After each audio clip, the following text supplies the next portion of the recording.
fodbold, noget byens storklub Malmö FF nyder godt af. Min idol er Zlatan Ibrahimovic. Drømmen er kanskje spille med Zlatan en dag. På Malmö FF's elitedrengehold er der 17 spillere.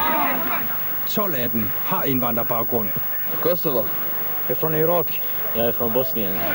Det er en mix som kan bli oerhört dynamisk, som kan gøre at vi får endnu framgångsrikere lag på sigt. Malmö FF's talentfabrik kræver ikke bare gode fodboldspillere.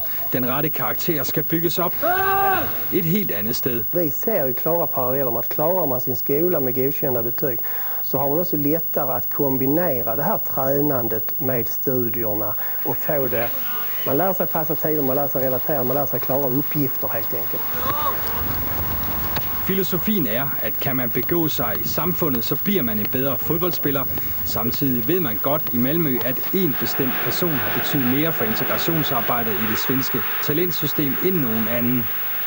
Som rent symbolvärde så tror jag Zlatan var väldigt viktig. Vi hade mycket ungdomar med invandrarbakgrund i vår verksamhet redan innan detta hände, men jag tror också att det har gjort att många har sett det är möjligt, många vill mycket mer. Då måste vi också anpassa vår verksamhet så att vi kan se till så att vi kan slussa igenom.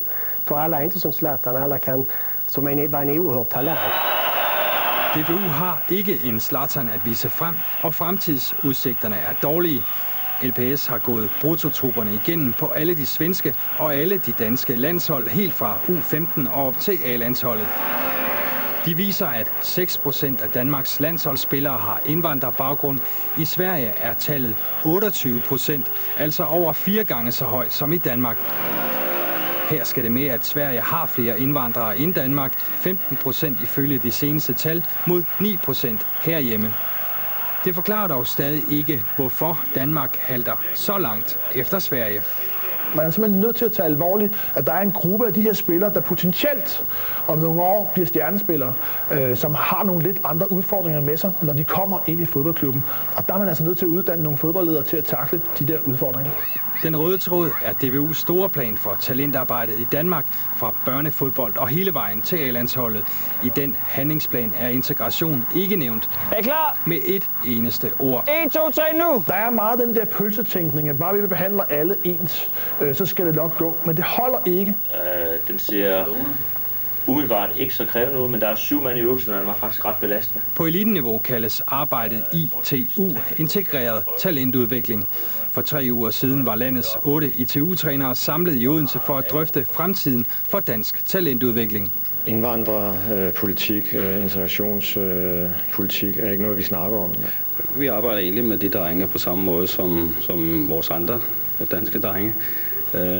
Vi træner dem på samme måde, vi behandler dem på samme måde, vi forsøger at integrere alle, for det er et holdspil. Og der må man sige, at der tager man fejl, fordi hvis man behandler alle ens, så kommer man til at behandle en stor gruppe forkert. Det er mit.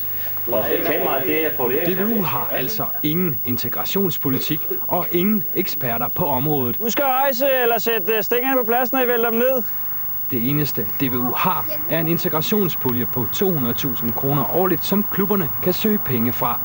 Og det der er et område, som vi måske kan sætte lidt mere fokus på. Vi skal jo også fra unionens side være utrolig opmærksom på, hvilke tiltag vi kan sætte ud i søen, som klubberne både på bredt og eliteniveau kan gøre brug af i forhold til, hvordan vi integrerer de her spillere bedst muligt. Altså alle ved jo, at det her med at udvikle talenter, det er jo en lang proces, og der er nogle skuffelser.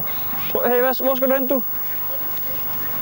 Når du skal være målmand, okay. Så der var noget galt. Og det er lige præcis i de der perioder med skuffelser, at nogle af de her drenge simpelthen har brug for noget mere support, end drenge med sådan dansk etnisk baggrund, de har. Udmærket, at den prøver at få den til at lande foran dig. Denne mand sætter i en rapport om integration i idrætten ord på succesen i Sverige. 60% af de bedste drengespillere i Sverige har indvandrerbaggrund. Sverige er et mångkulturellt samhälle, og det får liksom det är så helt enkelt. Och om vi är ett litet land och ska få bra fotbollsspelare och ett bra fotbollslandslag så måste så många dörrar som möjligt måste vara öppna för att få fram bra fotbollsspelare. Egentligen är det inte konstigt så. En dansk Zlatan har dog meget lange udsigter. I to, Gøge og Gokke, kom. Jeg kan ikke stå her og love, om 5 år har vi en Zlatan, men jeg kan sige, at jeg tror på, at vi om 5